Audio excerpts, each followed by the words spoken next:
In studio with us now, Executive Vice President and General Manager Nick Caserio. Nick, great to see you. Thanks a lot for being here. Fellas, how we doing?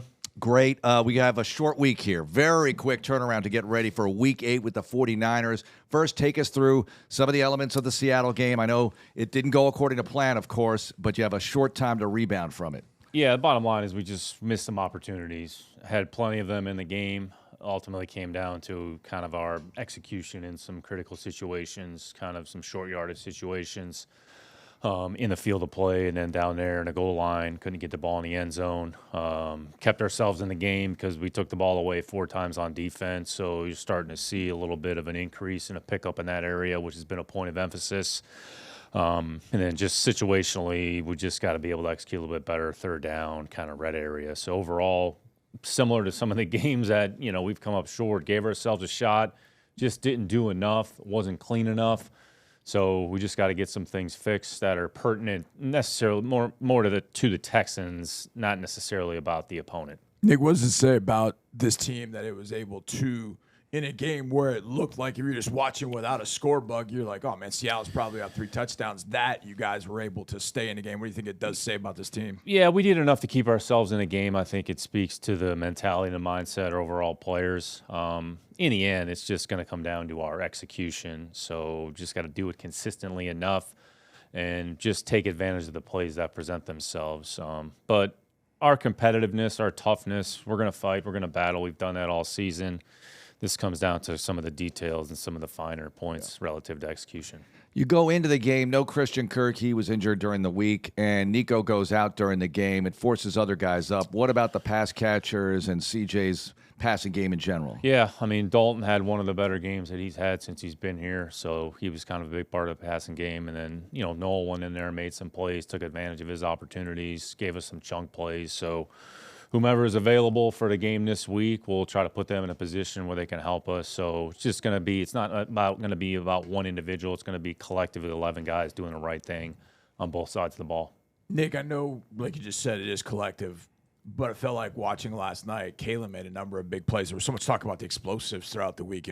Seattle leads the league in explosives. They go deep. He made a couple of really nice plays. Obviously, interception, it was a great catch. But he made a couple of deep plays where he came over one time where Horton was down the field, and he made a play on that. What have you seen from him in his growth in his second year? Yeah, he's improved. So I'd say over the last few weeks, you're starting to see some of the things that showed up a little bit, last season. His job is to kind of be the last line of defense back there, and he's tall, he's long, he's instinctive, he has good range, he has good hands, he has good ball skills, and you started to see some of those things last night. So, again, we just have to continue to take it individually and put it all together collectively. But you're seeing some individual players make some improvements, and that's all you can really ask as we move along. No, you're trying to find the right mix on the offensive line still. Is that why the rotation at guard and just figuring things out up front? Yeah, so week to week, we've kind of done that there at left guard. So, whether or not that's what it looks like here moving forward, we'll see. But overall, there were some plays that you got to tip your hat to Seattle schematically, some of the things that they did. There's some things that we can do a better job of communication-wise and just doing a better job making sure that we're coordinating blockers the right way. Nick, because it's a short week and it's a long flight from Seattle, even though there's a long game we just played, how do you handle that coming home? Do you sit down with the tablet? Do you go through the game? Do you discuss things on the way home? Or do you just let everybody kind of breathe a little bit and come back here this morning and reset? It's probably some combination of everything. Yeah. So everybody kind of has a different cadence about how they want to handle it. You're talking about a late flight, 4-hour flight in the middle of the night. Some people do their work. Honestly, everybody just needs to come in here today, try to get as much work done as possible, get some rest and get refreshed. Did some work ahead of time, a little bit relative to preparation for San Francisco, understanding we were going to have a quick turnaround here. So that's what today's about. Try to figure out, all right, what are some of the things going back through the game that showed up, and then flip the page and get ready for a good San Francisco team that's playing really good football. Nick, Jalen Noll, we mentioned him earlier, had sort of a breakout game, a couple of really clutch catches along the way. What about his development overall? And playing him more, does that factor into having Berrios return punts because you don't want to overburden him, or am I reading too much into it? It's a combination of factors. So Jalen's worked really, really hard. He's a good kid. He's got a good attitude. He's got a good approach. He has good skills. That's why we drafted him where we did. So how that just, we figured out that rotation relative to who's playing, who's available, who's not. I mean, with Christian, that kind of happened there late in the week, so we kind of had to make some adjustments. We'll see where we are after the game the other night, who's going to be available, and try to figure out what's the best deployment of our personnel. All right, Nick. Seattle, tough one, obviously. You mentioned San Francisco. I don't know how far you've gotten into San Francisco, but I know that you have a really good feel for the league no matter what. So let's get into what we're going to see on Sunday afternoon. A noon game at home. Yay! Noon game at home against San Francisco 49ers. They're a little bit banged up. They had a couple of guys that went down on Sunday night against the Falcons, but McCaffrey was excellent. He was tremendous. What do you think about the Niners scouting report? Yeah, spent quite a bit of time studying them. Really good football team, good program, good organization. I mean, Kyle and John have done a great job through a number of years, and in each year they've kind of had to weather the storm relative to injuries, and this year is no different. They've done a great job of just whoever is available. They lost some premier players. You're talking about some of the best players in the league, but they've played really good football on all three phases. Offensively, I mean, really a credit to Kyle and what they've done with Mac and kind of handling Brock's situation. Mac's gone in there and played really good football. I don't know what he's 4-1 or whatever he is. He's running the offense really well. And then Christian is as good a player there is in the league. His versatility is probably what separates himself. He's as much of a factor in a passing game as he is carrying a ball. Ran for $120 the other night, and he's a factor in a passing game. So when he's healthy, he's as good of a player as there is in the league. Looks like they have Kittle back in the mix, who's a really good all-around tight end, kind of helps them in a running game, kind of helps them in a passing game. And the offensive line's kind of been kind of the same group there. And at receiver, they've kind of had to roll a number of players through. Ayuk hadn't been available. Parcells was in, then he was out. Looks like Bourne's gone in there and done a really good job, has a history in Kyle's system, played with Mac there in New England, so there's a little bit of crossover and a comfort level and a carryover. But they've done a good job of just playing their style of football. And then defensively, I mean, Saleh's done a great job bringing him back. There's obviously a comfort factor, even though they've lost guys like Bosa and Fred Warner. They've done a good job of just playing good collective team defense. The way they play hard, they play fast, they play physical, and it doesn't really matter who's on the field. They play the defense the way it's supposed to be played. And then, Brant Boyer in a kicking game, who was with Saleh in New York. Brant's a good special teams coach. They've kind of had to turn over some of the specialists. So you kind of have a core group that they've had. They have a number of new players. They've done a good job coaching, which is why they're 5-2 coaching and playing, and they've put themselves in a pretty good position. All right, we go from a Clint Kubiak offense to a Shanahan and Clay Kubiak offense, and I'm getting confused, but how is this system different, Nick? Yeah, I mean, this is kind of Kyle's system. Obviously, he's a play caller. You're going to see some elements of some of the things that we've seen over the last however many weeks. They put a lot of stress on the defense. The timing and the precision of the passing game. The quarterbacks do a good job of getting the ball out of their hands, going to the right spot with the ball. In the run game, there's probably a little bit more scheme that's involved, relative to some of the things that they do with Christian. But Kyle's one of the best offensive play callers in this league. He's been a really good offensive coach for a number of years, and they've done a good job. And they've taken care of the football, which has made a difference. When it comes to preparation, Nick, I always have wondered about this. Ever since I got involved in football, we do this. We run this is our system. But you watch a team struggle with a certain aspect of the game, whether it's picking up the blitz, whether it's covering in man, whatever it might be. If you see a team that does struggle with something, but it's not really something that you guys do you try and incorporate it in that week to a certain degree because they have struggled with it and you want to force them to have to try and master it, or you can just keep taking advantage of it? Yeah, that's a good question. You have to look at your system. Do you have something within your scheme that potentially could put some tax on the other side of the ball? So you're not necessarily going to recreate the wheel, but if there's an idea out there that you feel has some application and you can do it within the context of your offensive or defensive system, then you utilize it. And there's a lot of good coaches in this league, so until you get something fixed or correct something that's given you problems, you're probably going to continue to see it, and vice versa. So if you can figure something out that works to your advantage, I mean, that's part of the week-to-week preparation. What you call good coaching, I call good thievery. Everybody's taking ideas from everybody else. Yeah. What about the Texans' offensive system here, Nick? Because CJ's coming off AFC Offensive Player of the Week. He throws for more yards than Darnold, but that doesn't really win the game for you, obviously.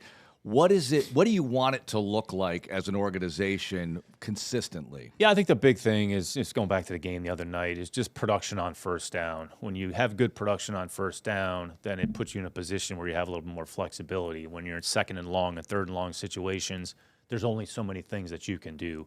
But I think the big thing from our perspective, I mean, DeMeco talks about it's about precision, effort, and physicality. So you want to see that in all areas of your team. And offensively, you want to be sound, you want to be efficient, you want to have a number of positive plays, you want to take care of the football. If you do those things, and then how you build it week to week relative to the scheme, relative to the opponent, is gonna change. Nick, Dalton Schultz was tremendous on Monday night. He just made himself available. He was good after the catch. What has really gone into Dalton's kind of, I don't want to say improvement, but I think people would look at 2023 and say really good. 2024, maybe not what it was the year before, but now it feels like he's taken his game to a different level. Leading receiver last night. What really have we seen from Dalton Schultz this year? Dalton works really hard. He's very smart. He's a very instinctive player. He's got good hands. He's friendly to the quarterback. And he was honestly dealing with some things physically last year that probably affected him more than people realize. But he worked really hard in the offseason, felt good physically, and he's very proactive with his preparation, whether it's nutrition, whether it's stretching, whether his overall regimen. But Dalton's a smart player. He's been in the league for a number of years, and he's been a productive player. So he's just been consistent from the start of the season to where he is now, and hopefully we can continue to build on the things that he's done. Nick, we talk about running backs all the time, and we saw Woody Marks with a couple of good pops and everything, and sometimes it's there, sometimes it's not. It's such a collective effort, though, right? Between the blocking and the back, and everything's got to be just right. For sure. It's a matter of the call, how to match up against the defense. Do we get the blocking distributed appropriately? We had some positive runs, to your point. Honestly, some of the short yardage runs were some of the harder runs. There's less real estate, and the defense did a good job of kind of forcing us to maybe the ball go somewhere else. So, we got to try to build on some of the positives, and if there's something we can do schematically to improve in those areas, that's what we'll do. But, when Woody's put his hands on the ball, good things have happened. So hopefully we can just continue to be consistent overall, whoever is carrying the ball. We've seen different types of running backs. Obviously, on Monday night, we saw Charbonnet and Walker, who are just hammerheads. Now you see this guy coming up on Sunday, Nick, and you talked about him a little bit, and that's Christian McCaffrey. I've said to Mark, I've said at some point, whenever he wants to extend his career, he's probably just going to play slot receiver and just be another Welker or another slot receiver that could be a superstar.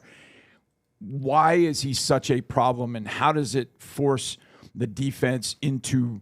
We got to recognize wherever he lines up, whether it's in the backfield, whether it's in the slot, whether it's out wide, whether motions, et cetera, what makes him so problematic? Yeah, he's very uniquely skilled, and I think even Kyle alluded to it last week or a week or two ago that if he was a slot receiver full-time, he'd probably be pretty good. But he's just very instinctive. He's very athletic. He's got good playing strength. He's got good balance, and he's got good quickness. So depending on the matchup and coverage, whether it's a linebacker, whether it's a safety, from an athletic standpoint, he just has a unique combination of skills, which is why he was a top whatever pick. Yeah. So he's just a very unique player. There's not a lot of backs like him. I mean, there's maybe a few, but Christian's been a very productive player. Whenever he's been durable and whenever he's been available, he usually puts a lot of yards on the field. So you have to account for him on just about every play. Nick, Brock Purdy, it's so interesting because he was Mr. Irrelevant and everything. And when something like that happens, and you worked for an organization that had the ultimate example of this with a sixth-rounder doing what he did at that position, but when something like this happens, do you go back to the boards and say, hey, where did we have that guy? How did that all go down? In your opinion, in my opinion, you have to go back through the data. Sure, you look at everything, and I think in Brock's situation, and you're seeing this more in college football, more quarterbacks, the more they play, that's their opportunity to improve and get better. And Brock, over the course of his career at Iowa State, continually improving. He played a lot of, I don't know how many games he started, but it was a lot. And then you're basically at that point drafting traits, and there's some qualities, and then he's in the right situation, and then he took advantage of his opportunity, and he's playing in a really good offensive system for a really good offensive coach, and they're accentuating the things that he does well. So it's a credit to Brock. It's a credit to the 49ers organization for being able to find a player like that and developing into one of the better quarterbacks in the league. I remember Bill Parcells used to have kind of I don't say formula, but in a sense of formula, there were like 3 or 4 different things that he felt like a quarterback needed to have. And it feels like both quarterbacks, Mac Jones and Brock Purdy, kind of fall into that category. And they really had nothing to do with physical qualities. It was all, how much did you play in college? How productive were you in college? Because I think we all know if you're not productive in college, you're not going to end up being productive in the NFL. But it feels almost like a Bill Parcells philosophy of, we'll take a guy that's played a lot of football or been around and seen a lot of things, and that is a guy we can take and work with and see what we got. There's something to be said for experience. So you see a lot of different things. Understanding you're kind of starting from scratch when you and come into our league, regardless of how much as you played. So I would say in Mac's situation and Brock's situation, they're both smart. They're very instinctive. They're accurate with the ball. They know where to go with the football. They're not the most athletic players or athletic quarterbacks at the position, but they've shown that they can go out there and be productive, in the right situation. Do you feel that way kind of with Graham? Graham felt like he was in college for about 20 years. Did you kind of feel that way with Graham, that the number of starts he got in 2 different conferences, 2 big conferences, that he kind of had that sort of thing? Yeah, ultimately you get better by playing. So what you did in college is great, and then really once you get in the NFL, how well you play in our league is also going to be the final, arbiter judge of how good a player is or isn't. But there's some similarities, but every situation is probably going to be a little bit different. Nick, that was the latest finishing game in the history of the franchise against the Seattle Seahawks. Didn't realize that. Was it the latest in the NFL?